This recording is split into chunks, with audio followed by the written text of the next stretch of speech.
When you hear the word resurrection, what comes to mind? Probably some profound mystery, right? An event that's kind of beyond our understanding. But what if it's not just a mystery? What if there's a clear, explainable logic behind it? In this explainer, we're going to trace the theological argument that presents resurrection not as a miracle that breaks the rules, but as the logical conclusion of a divine equation. Yup, our topic is resurrection. We're going to follow the how and the why of this whole concept and trace the argument step by step. Okay, so our entire explanation, it all hinges on this one single crucial point. The claim we see repeated over and over isn't that Jesus raised himself. No, it's that God the Father raised Jesus from the dead. And that distinction right there is the key that unlocks absolutely everything else. And this isn't some minor detail you can just gloss over. The idea that God the Father is the one doing the resurrecting, well, that's a foundational claim. Let's take a look at just how consistently this is presented. Look at this. From Acts to Galatians, Romans to 1 Peter, the language is just remarkably consistent. It is always God the Father who raised Jesus. You know, this repetition isn't an accident.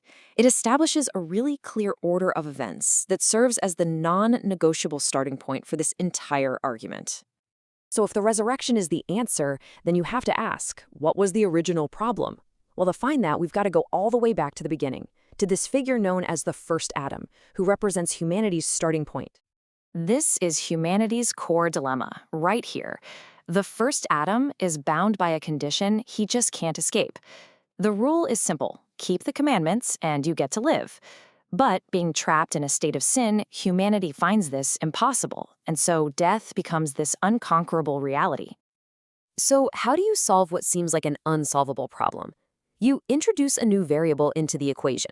And in this theological framework, that new variable is the last Adam, Jesus Christ. The contrast here is the whole ballgame.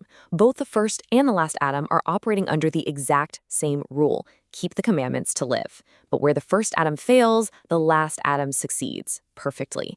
It's his complete, sinless obedience that qualifies him to be the solution. See, he didn't bypass the rule, he fulfilled it perfectly. So let's get into the mechanics here. What is the precise condition that unlocks resurrection? The logic here argues it's not simply about raw power, it's about divine justice. And this brings us right back to our very first point. According to this logic, Jesus couldn't just decide to resurrect himself. His resurrection was something he earned through a sinless life. It was an act the Father bestowed upon him as a just reward. Really the only righteous response to a perfectly righteous life. You can actually break this divine logic down into 3 pretty simple steps. 1. The rule is, keeping the commandments leads to life. 2. Jesus is the only one who ever fulfilled this rule perfectly. 3. Therefore, as a matter of pure justice, God the Father raises him through the Spirit. It's a clear cause and effect relationship. And notice the very clear distinction that's made here. The physical body, the flesh, that was subject to death. But the life-giving act, the resurrection itself, is credited to the Spirit. It's presented as a spiritual restoration of life, carried out by God. Okay, so that explains the logic for Jesus. But what about everyone else?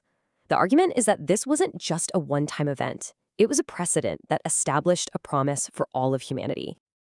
And this leads to the obvious question, doesn't it? If perfect, flawless sinlessness is the condition, and, well, we are not sinless, how can this logic possibly apply to us? It kind of seems like the system would lock us out entirely. The solution offered here is a concept called justification, and the distinction is critical. Jesus was inherently sinless. Believers are not. Instead, their sins are described as being covered, and through this act, they are legally declared righteous, which allows the same logic of resurrection to apply to them too. This right here, this is where the promise is stated explicitly. The same God the Father who raised Christ will use the same mechanism, his Spirit, to give life to believers. The logic is extended directly and it creates this powerful parallel. Same God, same Spirit, same result. But wait, there's one final, critical distinction we need to make. The Bible doesn't actually teach that only the righteous are resurrected. It teaches that everyone is, but for 2 very, very different purposes. The 2 paths are laid out with stark clarity. I mean, for the justified, resurrection is a reward, and it leads to eternal life. But for everyone else, resurrection is simply a prelude to judgment. They are raised not to live, but to face the consequences of their actions, what the text calls the lake of fire. So after tracing this entire chain of logic, we're left with one final question. What does the resurrection ultimately prove? What's the point of it all? According to this framework, resurrection is so much more than just life after death. It's the ultimate divine proof. It's the validation of the entire system. It argues that God's commandments aren't arbitrary, but they are the very foundation of life itself, and that God is perfectly just. In the end, resurrection is presented as the single event that proves the entire game was fair all along.